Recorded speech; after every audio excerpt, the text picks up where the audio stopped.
only the population of humans is affected, coronavirus pandemic also affects the environment in both positive and negative ways.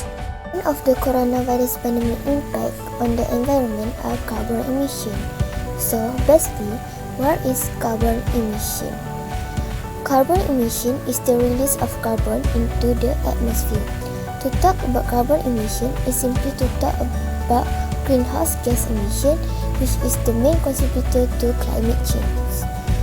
Alright, so with lockdown or stay-at-home order in effect in countries across the globe due to the coronavirus pandemic, there has been a steep decline in travel and academic activity worldwide.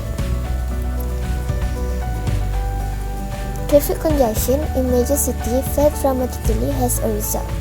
For example, as we can see in New York, peak congestion went down 47% from the 2019 average on the morning of March 23. Los Angeles experienced a 51% drop according to Fox News.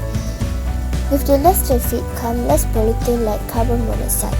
Of course, while non-essential employees are allowed to return to their place of work, traffic congestion and pollution will rise accordingly.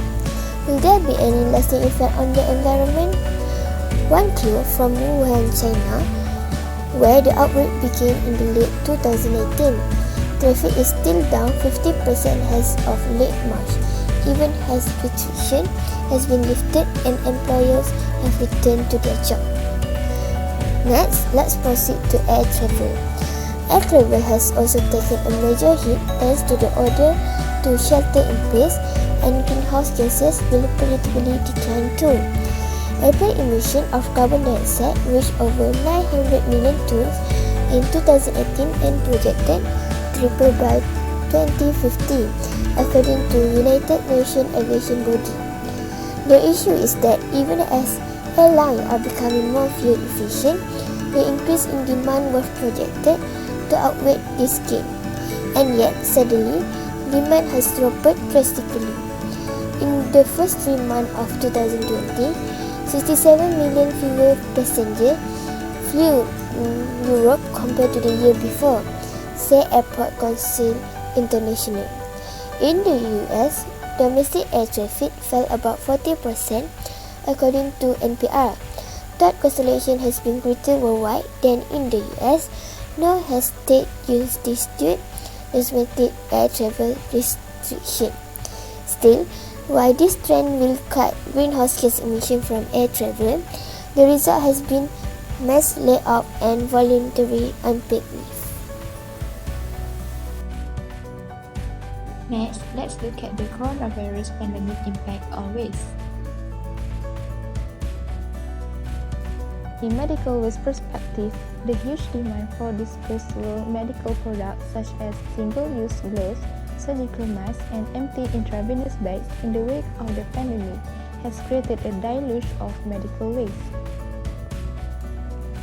In Wuhan, China, the volume of medical waste is reported to have risen from 40 to 240 tons a day at the height of the epidemic, while the surge in solid medical waste is just beginning to confront the US. The US has more capacity at its medical waste treatment centers than China does.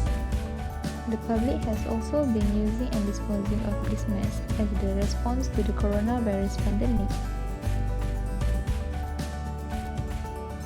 While the world are witnessing the increase in medical waste, plastic packaging is also enjoying an increase in popularity during the coronavirus pandemic.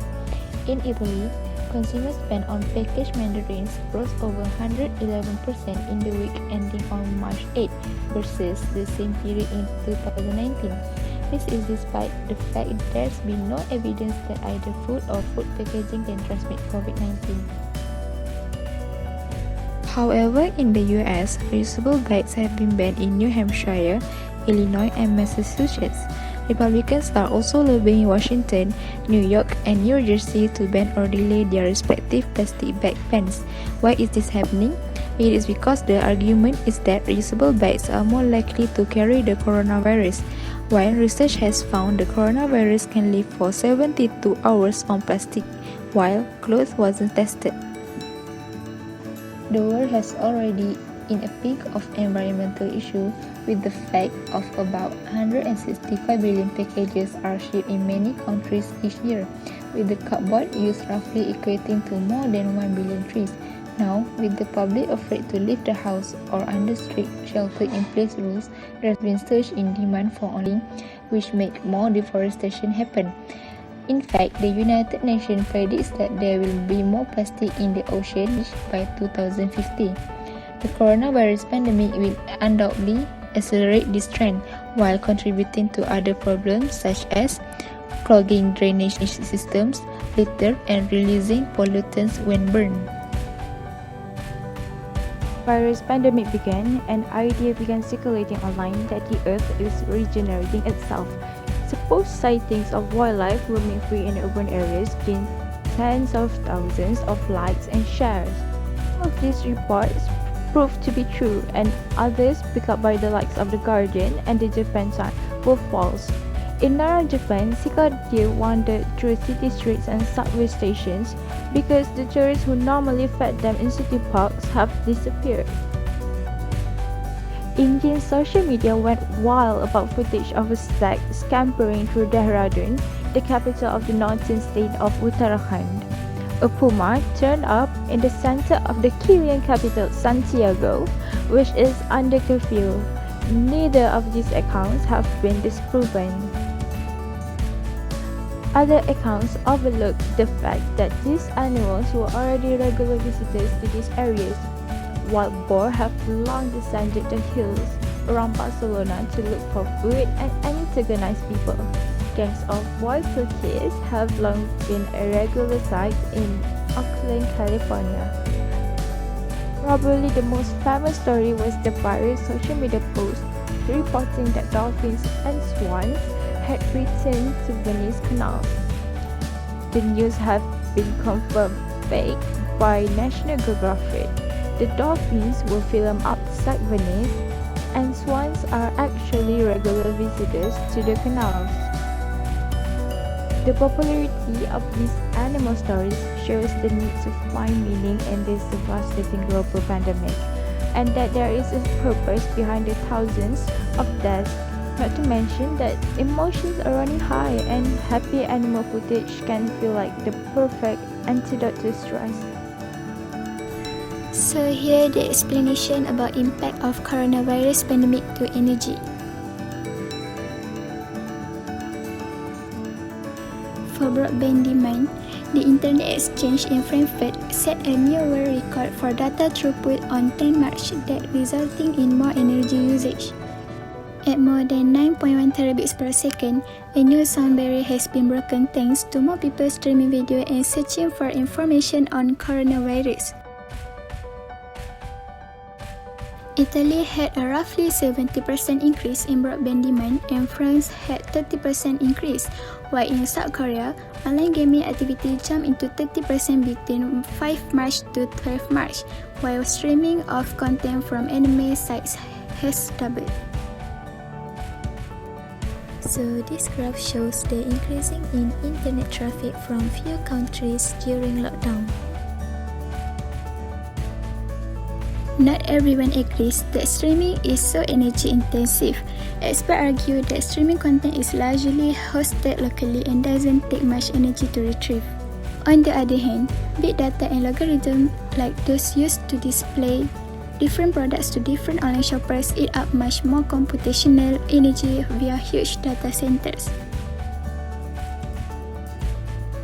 But still, data centers only contribute to 0.3% of the world's carbon emissions and take up only 1% of global energy demand.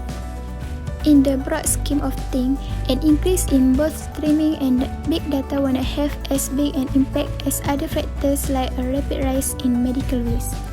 If we are able to reset our thinking after the coronavirus, we can be motivated to be more eco-friendly in our day-to-day life. Jobs that can be done remotely should stay that way.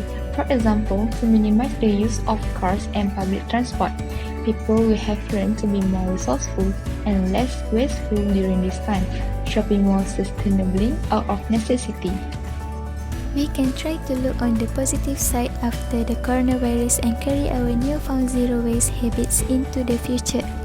It is possible to heal the planet faster than we expected after what we have seen with the coronavirus. The whole world doesn't need to stop for positive environmental changes to happen, but small lifestyle adjustments from people all over the world that can go a long way to help the environment.